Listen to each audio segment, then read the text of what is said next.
Hello ನನ್ನ ಕುಟುಂಬದವರೇ, ಹೇಗಿದ್ರೆಲ್ಲರೂ. ಇವತ್ತು ನಾನು ನಿಮ್ಮ ಜೊತೆ ಶೇರ್ ಮಾಡ್ತಾ ಇದ್ದೀನಿ ಕಾನೆ ಮೀನಿನ ಸ್ಪೆಷಲ್ ಸಾರು. ಕಾನೆ ಮೀನೊಂದಿಗೆ ಚೌಳಿಕಾಯಿ ಸೂಪರಾಗುತ್ತೆ. ಓಕೆ, ಇಲ್ಲಿ ಮಸಾಲವನ್ನು ತೊಗೊಂಡಿದ್ದೀನಿ. ಏನೆಲ್ಲ ತೊಗೊಂಡಿದ್ದೀನಿ ಅಂತ ಕರೆಕ್ಟಾಗಿ ಹೇಳ್ತಾ ಇದ್ದೀನಿ. 1 kg ಕಾನೆ ಮೀನಿಗೆ 12 ಬ್ಯಾಡಗಿ ಮೆಣಸು ತೊಗೊಂಡಿದ್ದೀನಿ. ತುಂಬ ಖಾರ ಇಲ್ಲಿ ಮಾಡಲಿಕ್ಕಿಲ್ಲ. ದೊಡ್ಡ ಸೈಜ್ ಒಂದು ಈರುಳ್ಳಿಯನ್ನು ತೊಗೊಂಡಿದ್ದೀನಿ. ನೋಡ್ಬೋದು ನೀವು, ಇಲ್ಲಿ ದೊಡ್ಡ ಸೈಜ್ ಉಂಟು. ಹಾಗೂ ಕಾಳು ಮೆಣಸು ಒಂದು 1/4 ಕಪ್ಪಷ್ಟು ಸಣ್ಣ ಕಪ್ಪಲ್ಲಿ. ನೆಕ್ಸ್ಟ್ ಇಲ್ಲಿ ತೆಂಗಿನಕಾಯಿ 1/2 ಕಪ್ಪಷ್ಟು ತಗೊಂಡಿದ್ದೀನಿ. ಒಂದು 5ರಿಂದ 6 ಬೆಳ್ಳುಳ್ಳಿಯ ಹೆಸಳು, ಹಾಗೂ ಸ್ವಲ್ಪ ಅರಶಿನ ಪೌಡರ್, 1/4 ಸ್ಪೂನಷ್ಟು ಜೀರಾ ಪೌಡರ್, 2 ಟೇಬಲ್ ಸ್ಪೂನಷ್ಟು ಕೊತ್ತಂಬರಿ ಕಾಳು, ಹಾಗೂ ಒಂದು ಲಿಂಬೆ ಗಾತ್ರದಷ್ಟು ಹುಳಿ. ಇಷ್ಟನ್ನು ತಗೊಂಡಿದ್ದೀನಿ. ಇವಾಗ ಇದನ್ನು ಗ್ರೈಂಡ್ ಮಾಡಬೇಕು. ಹಸಿಯಾಗಿಯೇ ಗ್ರೈಂಡ್ ಮಾಡಲಿಕ್ಕೆ, ಫ್ರೈ ಮಾಡಲಿಕ್ಕೆ ಇಲ್ಲ. ಚೌಳಿಕಾಯಿ ಪಲ್ಯ ತುಂಬ ಸಿಂಪಲಾಗಿ ಮಾಡ್ತಾಯಿದ್ದೀನಿ.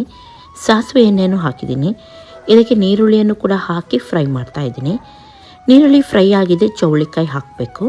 ಚೌಳಿಕಾಯಿ ಸ್ವಲ್ಪ ಉಪ್ಪನ್ನು ಹಾಕಿ ಇದರಲ್ಲೇ ಈ ಎಣ್ಣೆಯಲ್ಲೇ ಫ್ರೈ ಮಾಡಬೇಕು. ಆಮೇಲೆ ಇದಕ್ಕೆ ಟೊಮೆಟೊ ಹಾಗೂ ಚಿಲ್ಲಿ ಪೌಡರು, ಜೀರಾ ಪೌಡರ್, ಕೊತ್ತಂಬರಿ ಪೌಡರನ್ನು ಹಾಕಿದರೆ ಸಾಕು. ಚೆನ್ನಾಗಿ ಅದರಲ್ಲೇ ಫ್ರೈ ಆಗಬೇಕು ಸ್ವಲ್ಪ ಹೊತ್ತು. ಆಮೇಲೆ ನೀರನ್ನು ಹಾಕಿ ಸ್ವಲ್ಪ ಡ್ರೈ ಆಗುವವರೆಗೂ ಬೇಯಿಸಬೇಕು. ಈ ರೀತಿ ಮಾಡೋದ್ರಿಂದ ತುಂಬ ಚೆನ್ನಾಗಾಗುತ್ತೆ. ಟೊಮೆಟೊ ಹಾಕಿದ ಮೇಲೆ ಜಿಂಜರ್ ಗಾರ್ಲಿಕ್ ಪೇಸ್ಟನ್ನು ಹಾಕಿ ಕೂಡ ಫ್ರೈ ಮಾಡಲಿಕ್ಕುಂಟು.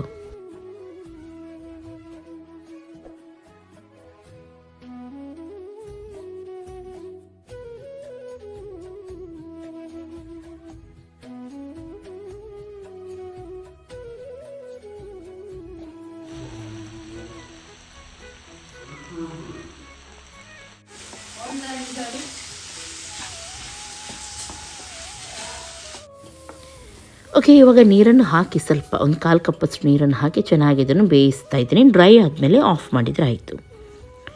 ಇನ್ನೊಂದು ಸೈಡ್ ಖಾರ ಕೂಡ ಕಡಿದು ರೆಡಿಯಾಗಿದೆ. ಇಲ್ಲಿ ಇವಾಗ 2 ಚಮಚದಷ್ಟು ತೆಂಗಿನೆಣ್ಣೆಯನ್ನು ತಗೊಳ್ಳಿ. ಒಳ್ಳೆ ರೀತಿ ಬಿಸಿ ಆದಮೇಲೆ ಇದಕ್ಕೆ ನೀರುಳ್ಳಿಯನ್ನು ಸಣ್ಣದಾಗಿ ಹೆಚ್ಚಿ ಹಾಕಿ, ಮೀಡಿಯಮ್ ಸೈಜ್ ನೀರುಳ್ಳಿ ಹಾಕಿದರೆ ಸಾಕು. ಒಳ್ಳೆ ರೀತಿ ಕೆಂಪಾಗಬೇಕು ನೀರುಳ್ಳಿ. ಇದರಲ್ಲಿ ಕೆಂಪಾದಮೇಲೆ ಮಸಾಲ ಹಾಕಬೇಕು.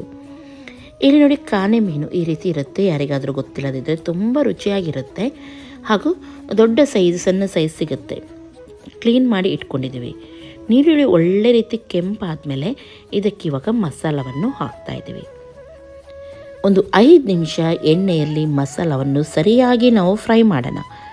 ನೆನಪಿಡಿ, ಕಾನೆ ಮೀನು ನೀವು 1 ದಿನಕ್ಕೆ ಇಟ್ಟರೆ ಒಳ್ಳೆಯದು. ಯಾಕೆಂದರೆ ಇನ್ನೊಂದು ಸಲ ಅದು ಕುದಿಸುವಾಗ ಉಂಟಲ್ಲ, ಹುಡಿ ಆಗುತ್ತೆ. ತುಂಬ ಸಾಫ್ಟ್ ಈ ಮೀನು. ಹಾಗಾಗಿ ಒಂದು ಸಲ ನೀವು ತಿನ್ನುವಷ್ಟು ಮಾಡಿದರೆ ತುಂಬ ಒಳ್ಳೆಯದು. ಫ್ರೈ ಮಾಡ್ಬೋದು, ಚೆನ್ನಾಗಾಗುತ್ತೆ. ಓಕೆ, ಬೇಕಾಗುವಷ್ಟು ನೀರು ಹಾಗೂ ಉಪ್ಪನ್ನು ಸೇರಿಸಿ ಇವಾಗ ಕುದಿಸ್ಲಿಕ್ಕೆ ಇಟ್ಟಿದ್ದೀನಿ. ಒಳ್ಳೆ ರೀತಿ ಕುದೀತಾ ಉಂಟು.